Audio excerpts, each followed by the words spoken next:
ఈరోజు కార్తీక దీపం సీరియల్ ఎపిసోడ్లో ఏం జరిగిందో ఈ వీడియోలో చూసిద్దాము. కార్తీక్ ఆటకు బాహుబలి రంగంలోకి దాసు ఇంతకి జో పాపకి ఎత్తడే ఇంతకి ఏం జరిగిందో పూర్తిగా ఈ వీడియోలో చూసిద్దాం. అయితే ఆస్తి విషయంలో జ్యోత్స్న దశరథుల మధ్య వాదన అయితే జరుగుతూ ఉంటుంది. వీళ్ళనామాలో ఒక్క అక్షరం కూడా మార్చేది లేదని దశరథ తేల్చి చెప్పేస్తాడు. పెళ్లి చేసుకోకపోతే ఆస్తి మొత్తం మేనల్లుడికి అప్పచెప్పేస్తానని చెప్పడం జరుగుతుంది. దీంతో జ్యోత్స్నకు షాక్ అవుతుంది. ఇదంతా కార్తీక్ దగ్గర చేయిస్తున్నారనేసి ఇంకా జ్యోత్స్న దశరథపై వస్తుంది. మరోవైపు దాసు స్వప్నం రెండో పెళ్లి చేయడానికి స్వప్న పెళ్లికి ఓకే చెప్పడంతో కాశీ సాకావడం జరుగుతుంది. ఇక జ్యోత్స్న దగ్గరకు వచ్చిన దీప త్వరగా మంచి అబ్బాయిని చూసుకొని పెళ్లి చేసుకోవడం సలహా ఇస్తుంది. జో ఇంకా రగిలిపోతుంది. అసలు ఏం జరిగిందో పూర్తిగా తెలుసుకుందాం. జ్యోత్స్న దీపల మాటల యుద్ధం అయితే జరుగుతుంది. ఇద్దరి మధ్య జ్యోత్స్న మాట్లాడుతూ ప్రతిసారి నేనే గెలవాలనుకుంటున్నాను, కానీ ఆ గెలుపు నా సొంత అయ్యేలోపే నువ్వు దాన్ని లాగేసుకుని పోతున్నావు అంటే అప్పుడు దీప అంటుంది, నువ్వు గెలుపు ఆట నీ కోసం మాత్రమే ఆడుతున్నావు, నేను నా కుటుంబం మొత్తం కోసం ఆడుతున్నాను, కాబట్టి గెలుపు ఎప్పుడు ధర్మం వైపే ఉంటుంది అనేసి ఇంకా దీప గట్టిగానే సమాధానం ఇస్తుంది. కాబట్టి ఈ రెండింటికి చాలా ఎంత తేడా ఉందనేది చాలా స్పష్టంగా చెప్తుందనమాట. దాంతో జ్యోత్స్న మరింత కోపం వస్తుంది. నీకు త్వరలోనే భయం ఏంటో చూపిస్తాననేసి భయం చాలా విలువైంది, దాంతో ఆడుకోకూడదని దీప చేస్తుంది జ్యోత్స్న. దీనికి దీప మాట్లాడుతూ, అమ్మా నాన్న నీ పెళ్లి చూడాలని కళ్ళకంటున్నారు, నువ్వు ఒక దాని అయితే నీకు మనశ్శాంతి దొరుకుతుంది, ఆలోచించుకో అని జ్యోత్స్న సమాధానం ఇచ్చేస్తుంది. ఇక దీప జో ఎప్పట్లానే దీప మాటలు లైట్ తీసుకొని వెళ్ళిపోతుంది. అలా వెళ్ళిపోగా మరోవైపు స్వప్నం పెళ్లి చూపులు ఏర్పాటు చేయడంతో కాశీ తట్టుకోలేకపోతాడనమాట. తండ్రి దాస్ దగ్గరికి వెళ్ళి, ఏంటి నాన్న నేను ఇంత కష్టపడుతుంది స్వప్న కోసమే కదా, నువ్వేమో మళ్ళీ పెళ్లి సంబంధాలను చూస్తున్నారు ఏంటి అంటే, ఒరే నీ కొడుకు భవిష్యత్తు కోసం కదా డ్రైవర్గా మారానంటే తండ్రి దాసుపై చాలా కోపడతాడనమాట. మాట ఎవరి కోసం అయితే బతుకుతున్నామో వాళ్ళే వెలివేస్తే తట్టుకోలేమనేసి దాసు చెబుతాడు కాశీ. కొడుకు మాటలకు దాసు కూల్గా సమాధానం ఇస్తూ, రే కాశీ నీ మీద కోపంతోనే స్వప్న పెళ్ళి ఒప్పుకుంటుంది, కాబట్టి దీన్ని నేను చేసుకోను, కాశీనే ఒప్పుకుంటాననేసి అనేలా నువ్వు చేసుకో అని అప్పుడు స్వప్న మనసు మారేటట్లు చేసుకొని కాశీకి దాసు సలహా ఇవ్వడం జరుగుతుంది. అదే సమయంలో దాసుకి కార్తీక్ ఫోన్ చేస్తాడు. మమ్మీ అనుభవం మంచి పని చేయాలి, కొందరు దారిలోకి తెచ్చేందుకు కొన్నిసార్లు అశ్వత్థం కొంజరహ అనే అనాలి మమ్మీ అంటే, అందులో నీకోసం అబద్ధం అప్పుడప్పుడు ఆడుతున్నాను, నిజాలు దాస్తున్నాను, కాబట్టి ఏం చేయాలో చెప్పేసాయని అడుగుతాడు దాసు.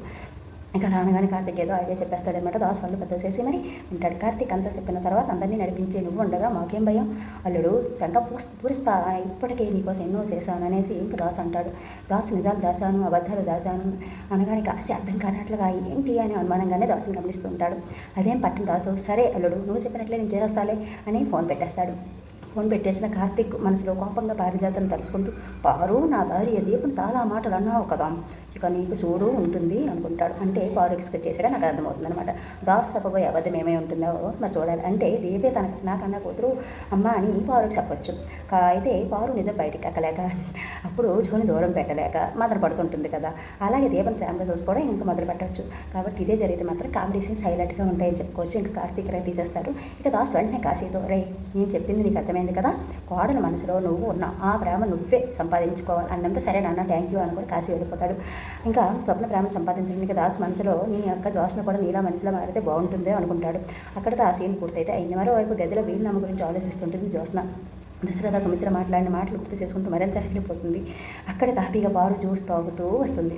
జ్యోత్స్న ఇదంతా చూస్తుంటే నువ్వు పెళ్లి చేసుకోవడానికి మీ అమ్మ నాన్నలు వేసిన స్కెచ్ ఇలాగే ఉంది అంటూ జ్యోత్స్నతో అంటుంది పారిజాత. జో పాపంతో రగిలిపోతుంటే బారు మాత్రం కూల్గా నవ్వుతూ, 15 నెలల్లో నువ్వు ఎవడో కానీ చూసుకొని పిల్లల్లిగా చేసుకొని పిల్లలకంటే ఈ ఆస్తి నీదే అవుతుందట కదా అంటే జోకి సలహా ఇస్తుంది. ఆ మాటలకు జ్యోత్స్నకు సిరికొస్తుంది. 15 నెలల్లో పెళ్లి చేసుకొని పిల్లలు కొనాలా, నేను మనిషినా మిషన్ అంటూ బారుపై మండిపడుతుంది జ్యోత్స్న. కార్తీక్ని దీపం ఇంట్లో నుంచి వేరగొట్టాలని నేను అనుకుంటే వాళ్ళు వీళ్ళు నా మాత్రం నాకే సిక్కి పెట్టారు అని నేను చెప్తుంది జ్యోత్స్న. నువ్వే సుమిత్ర కూతురు అయినప్పుడు ఇంకా కిందకి బాధ ఇంకేటి భయం అంటుంది పారు అలా అనడంతో కొన్ని అనుమానాలు తీరాలంటే సాక్ష్యాలు రుజువులు కావాలి అంటుంది జ్యోత్స్న. నువ్వు పెళ్లి చేసుకుని పిల్లల కంటే జీవితం బాగుపడుతుంది, ఆస్తి కూడా నీకే దక్కుతుంది, ఆలోచించుకో అని చెప్పి పారు వెళ్ళిపోతుంది. మరోవైపు వీళ్ళనామా విషయంలో కార్తీక్ దీపం దశరథను ప్రశ్నిస్తారు. దీనిపై కార్తీక్ మాట్లాడుతూ, మాకు ఏదో విషయం ఇది ముందే చెబితే మేము ఏదో ఒక వెళ్ళి సలహా ఇచ్చేవాళ్ళం కదా మమ్మీ, ఎవరికి బుర్ర పని చేయకుండా ఇలాంటి వీళ్ళనామా ఎందుకు చేశారు అని అడుగుతాడు దశరథన్ కార్తీక్. దీనికి దశరథ సమాధానం ఇస్తూ, ఒక భర్తగా తండ్రిగా నేను నలిగిపోయాను కార్తీక్, సుమిత్రను బ్రతికించుకోవాలని జ్యోత్స్నను పెళ్లి ఒప్పించాలని ఇలా చేశానని దశరథ చెప్తాడు. దశరథ అలానే దీప తండ్రితో, నాన్న జ్యోత్స్న పెళ్లి చేసుకుని పిల్లల కనాలన్నా కనకపోయినా ఆస్తి తనకే ఇచ్చేయండి, ఆస్తుల కోసం మనుషుల్ని మేము వదులుకోలేము అని వేస్తుంది. దీనికి దశరథ, ఒకవేళ ఆస్తి తనకి ఇవ్వకపోతే రేపు పొద్దున్న జ్యోత్స్న నాకే అహం తలపెట్టొచ్చుకోవడమ్మా అనేసరికి ఇంకా మాటలు వినగానే కార్తీక్ దీపలు అయితే షాక్ అయిపోతారు. సొంత కూతురు పడే తండ్రికి అంతటి భయం కలిగిందంటే జ్యోత్స్న ఎంతటి ఘోరమైన పనులు చేస్తుంది ఇంకా అర్థం చేసుకోవచ్చు.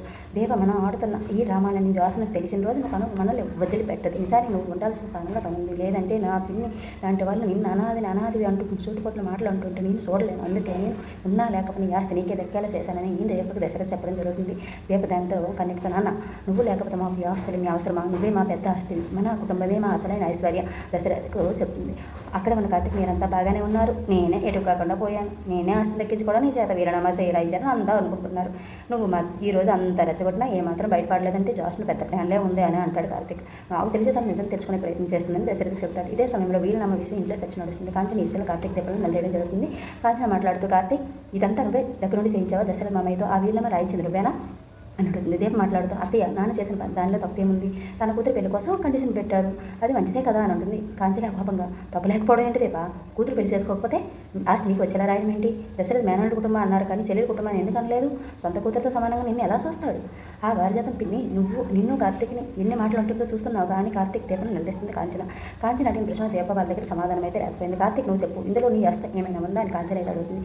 దీంతో కార్తీక్ వాళ్ళకి మాకు సంబంధం లేదా, అసలు మామి ఎందుకు ఇలా ప్లాన్ చేస్తుందో మాకు అప్పటి వరకు తెలియదు అనేసి ఇంకా దీప కార్తీక్ చెప్పడం జరుగుతుంది. ఏదేమైనా ఇలా అన్నీ రాయడం కరెక్ట్ కాదనేసి కాంచన అయితే చాలా బాధపడుతుంది. అయితే జ్యోత్స్న దీన్ని ఏ విధంగా తిప్పకూడదో మరి చూడాలి. ఇక స్వప్న వైపు వస్తే స్వప్న దాసుని మీద కోపంతో మాత్రం పెళ్లి ఒప్పుకోయింది కాబట్టి దాసు నచ్చే విధంగా మారితే మాత్రం స్వప్న దాసంటాను కాశీని ఓకే చేసుకోవచ్చు. కాబట్టి దీనిపై మీరేమనుకుంటున్నారు, అసలు ఎలా అయితే బాగుంటుందో కామెంట్ రూపంలో తెలియజేయండి. అలాగే మన ఛానల్ మంచిగా చూస్తున్నట్లయితే సబ్స్క్రైబ్ చేసుకుని లైక్ చేసి షేర్ చేసేయండి.